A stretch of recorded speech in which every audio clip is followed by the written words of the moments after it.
Good morning, Steve. How are you doing today?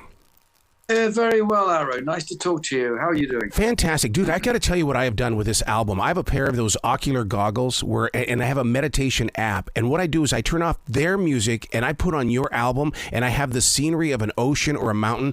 Oh, my God. Dude, the Circus and the Nightwhale is a journey.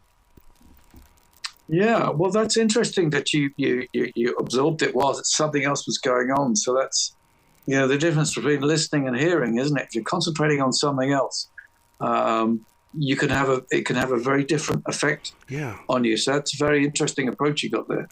Speaking of approaches, how did you step into this approach? I mean, where it has to have a seed before it has fruit. So how did you grow with this entire album? Well, my wife, Jo, and I, we were talking about doing something that was autobiographical. Flashpoints over the course of a lifetime, and also going metaphorical and symbolical later on in it. So we invented a character called Travla that was both me, but could get to do all sorts of fantastic adventures that I couldn't later on in the album, when you get the Nightwhale and all at sea and all of that kind of stuff. So a lot of it's born out of conversations, and she suggested the title of the album. And I was, so happy to be able to go at it and try and make her dream a reality as well as my own. So we talk things through. If we think there's a stronger idea, usually each one of us will concede the point to the other. So she can also write melodies, and she writes great lyrics. And so we put our heads together and we get involved with each other's stuff, and nothing's off limits.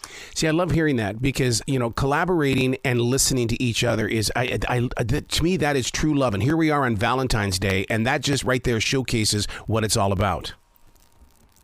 Well, there you are. Yes, I guess it's a Valentine's album in that sense. I do like working within a team. I certainly worked within a songwriting team with Genesis, first of all, and then with Steve Howe with GTR, but then later on, up to the present day, working with Jo, and also Roger King, who's keyboards, but also is our recording engineer, stroke producer, and what have you. So the three-man team, or two guys and a girl, that can produce interesting stuff, and anyone can say exactly what they like. That's the main thing. So nobody has to say, "Oh, that's great, Steve." No, they tell me when it's crap, and I need to come up with something better, and that's fine. And so I go back to the drawing board and try and flesh out an idea more. So I'm quite happy with constructive criticism.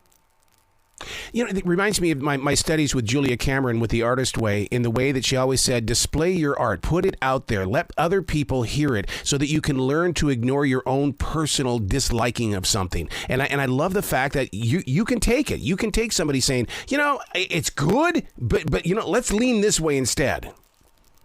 Yeah, well, I think that's it, especially when coming up with lyrics. Yes. Sometimes she'll come up with an idea for a song. I mean, I've always come up with ideas for songs with lyrics, but she'll say to me, well, that could be very vague. Why don't we have a story?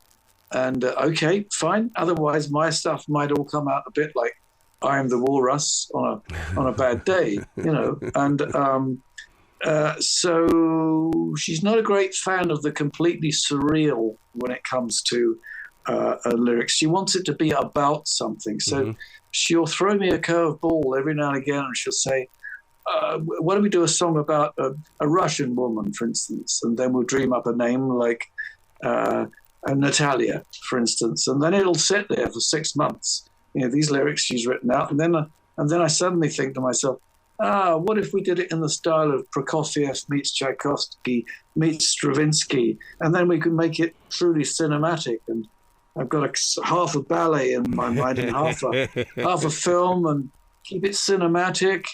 If you can do a sort of cinematic roller coaster of the song, then you've got a good chance of hooking them in. You mentioned Natalia. You got to be, my notes here, so emotional. I want to see this art on Broadway. And you're talking about cinematic and stuff. Oh, my God. You absolutely bring that to Natalia. Well, that's from a previous album, and but it was my favorite track. It was the flagship track, if you like, of that particular album called "Surrender of Silence." But it's a similar feeling that runs through this stuff. That, in other words, if the audio itself can contain a certain amount of theatricality, then we're not doing badly. Because I remember the days of the Beatles at their most creative, where you would hear something and it didn't really need a video because it was so compelling. These vignettes or cameos, character portraits that they were so brilliant at doing. And I don't think that's really ever been bettered. So, and plus, of course, they managed to kick off what we refer to as world music these days. We're inviting in Indian musicians, and we don't know the names of half of the things that they were employing back then. But what an interesting journey that music had taken within itself, because suddenly everything was mainstream, nothing off limits. What is it like to take nothing, work through the dirtiness, the scratchiness, and the smoky areas, and create the vision? Because you are where it begins, and we are the receivers of that. And it's like, oh my God, how did we even get here? Well, you might be referring to the start of this particular album, which starts off with snippets of little bits of radio from the BBC in 1950, the year I was born. And that's that sort of invitation from, and she would say, "Are you sitting comfortably?" And there'd be a long pause. And then she would say, "Then I'll begin." In other words, naughty children, all sit down and listen to me here. And so patronizing tones of all of that to see. But instead of leaving the pause, we have a baby who is very uncomfortable. And so the baby's cry becomes a steam train, and when that gets up to speed, then that becomes a string orchestra, then and the tolling of a bell, of course. Big Ben, Houses of Parliament, London, People of the Smoke. The Smoke is a nickname that people had for London when it was at its most polluted, known as the Smoke. So People of the Smoke. It's got nothing to do with dope or any of that. It's about London, 1950, post-war, in recovery, heavily polluted, a world that was full of challenges for a young kiddie like me. Mm-hmm, mm-hmm. People of the Smoke. I love the video. It's very Alfred Hitchcock. You guys put a lot of thought into this video. Well, actually, it was a friend of ours who did that. The only thing that I'd suggested, we were filming in C.S. Lewis's house, the guy who wrote many things, The Lion, the Witch, and the Wardrobe. Yes. We happen to know the lady who is the sometime warden there, Debbie Higgins. And so we just had this fantastic tea that she'd made for us, this very English thing with just cholesterol central, but absolutely delicious. And then Paul and I went off to another room, and he started filming me playing guitar. And there just happened to be an old radio in there, really old one. So right at the beginning, you get that, and it's all the black and white world until the fairground is mentioned. Then it goes into full color, and it's I think it's a very good evocation of, and there's a bit of AI, I think, in there as well, of the way things were, and it's a little bit cartoony, and there's a little bit of this, a little bit of that, but I think it's very well done. I was saying to him, I think you should just use stock footage, black and white, for this whole thing, and I'll be very happy. But he went further. We weren't able to get involved with the thing because we were on tour in the States at the time, and he would send various edits over, and then I would say, "Oh, yeah, I don't look too good singing this. Could it just be the playing?" And so I tried not to get in the way of my own videos, Yeah. Speaking of touring, I mean, you're on one, are you not? We will be again on the tour from the 20th of this month. Yep. So next Tuesday we'll be flying out, and we kick off in Florida. We're doing some rehearsals with the band. We'll be doing a cruise to the edge again, with a number of people, with Marillion, with Flower Kings, many other people. There's normally a smattering of a bit of Genesis meets King Crimson meets all the various bands, and that's it's a lot of fun. It's usually 3,000 people. We're all in the same boat. We're cruising around the Caribbean for about 5 days, and you get to see a lot of different kinds of music like that. I love the idea that when there is so many genres that are brought together as one sound, because it puts us where we are right now with music. Because growing up, we either had country, we had rock, we may have had a little bit of bluegrass, but nowadays it's all out there for everybody to hold on to. And I love it the way that you musicians are bringing this together, and you serve it to us in a way that is like, wow. Well, I'm glad you like it, Arrow. The thing is, I know I've mentioned the Beatles before, but, so much of what was going on at that surrealistic time, with the psychedelic thing, there were so many surprises in the music, and all made cohesive under the baton of the late, great George Martin as Beatles 5 and 6, I would say. So important to have that, someone who can pull all that together. So I guess I've got my equivalent with Roger King, who's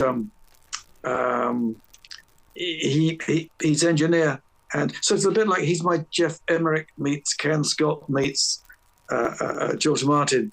He combines a lot of those skills, and he happens to be a brilliant guy, very self-effacing, of course, but he's nobody's yes man, so he'll tell me when he thinks something could be stronger, and I have to put up with it. The exploration that you're talking about, did you put that inside the song whenever you are? Because I love getting into this song, and I hear different things each time that I step into the song, because I like going beyond where we really are. Yeah, the song was influenced by a number of things, a little bit by film music. It's a rock song, but it's also a love song. I was using one of Brian May's guitars on quite a lot of the things, so you might be forgiven for thinking that it sounds a little bit like Genesis meets Queen. Yeah. It was the first song that got recorded for the album, and I wanted to put it right on the front, but Joe said to me, the thing is that a lot of people who like progressive music, they're very uncomfortable, very often with romantic music. And of course, it's a love song. So we decided to take the autobiographical approach. And it's a bit like self-commissioning to come up with something that was right for the front. When you talk about autobiographical, that to me, because I'm a writer, and writing means I'm releasing. Does that cleanse you? Does that prepare you for, okay, I'm releasing this part of my life through my music. Now I can receive new things. Oh, all the time. I think once something is recorded or written down, having done one book, I know how that works, and the brain can get as cluttered as a house. The moment that you get it out, it's and get it down somewhere, either on the page or recording. I mean, when I'm writing songs, it goes down on the page first of all, and if it works on the page, that's as stark and unforgiving as possible. So maybe I've always had ideas a little bit like, lyrics, where somebody suggested that with Shakespeare, you're not going to understand it at first, but you just read it for its music. And that's a wonderful way of taking it on board. See, that's why I want listeners to go and listen to your entire catalog, because each one leads to another journey. And this one fits so well into the last project. I mean, with Wing Beats, and you even got the Fox's Tango, and you combine that with what's going on right now with the Circus and the Nightwhale, and it's like, oh my God, this is taking me somewhere. The idea was to be taken along on a ride, and so I made a lot of the sections quite short, which is why we've come up with something that's more of a perfect length for a vinyl album where the artwork gets celebrated, where the whale's mouth swallowing the circus. When you see it on vinyl, it makes sense in a way that it can't on CD. But you see, I prefer the audio quality of CD, super clean. But I love the artwork and presentation, of course, of an album of vinyl. So vinyl gives you a feeling of the event. Yeah, there it is in your hand. You've acquired this thing. That thing that when you were a kid you'd be traveling on a bus or on a train, and you'd be looking at this thing thinking, do these people realize I've got gold dust in my hand? Something that was so important, that each album that you were into was going to change the world. And you just thought, everyone must be looking at what I'm carrying here. No, they weren't. They were just reading their newspapers and being dull. But yeah, by all means, look at my album. I'm not going to complain if you look at that. My favorite part of listening to an album is when the needle touches the vinyl. And there's just something about that. It's almost like the carnival barker saying, ladies and gentlemen, I present to you, once that needle touches that vinyl. Yes. Well, I think it's part and parcel of the audio experience. I had a pal who had this very powerful audio system, and it really sounded great. But every time it hit a speck of dust, pow! It was so sensitive, the head on that thing. Yeah. But it was a very powerful way to listen to stuff. So, yes, I had many emotional hours taking on board what was once vinyl, and I've tried to replace with CD, but I'm kind of between the two. I love them both, and we try and release on all formats. So we have a Blu-ray as well. So there's that, and downloads. So everybody's kept happy. No one has complained so far that I haven't released it on cassette or 78. Hey, you can't have everything, not yet. Where can people go to find out more about you, and especially that tour, because they need to get into an arena or into a nice comfortable place where they can get so intimate with your sound? HackettSongs.com is the website, and that tells you about all the gigs.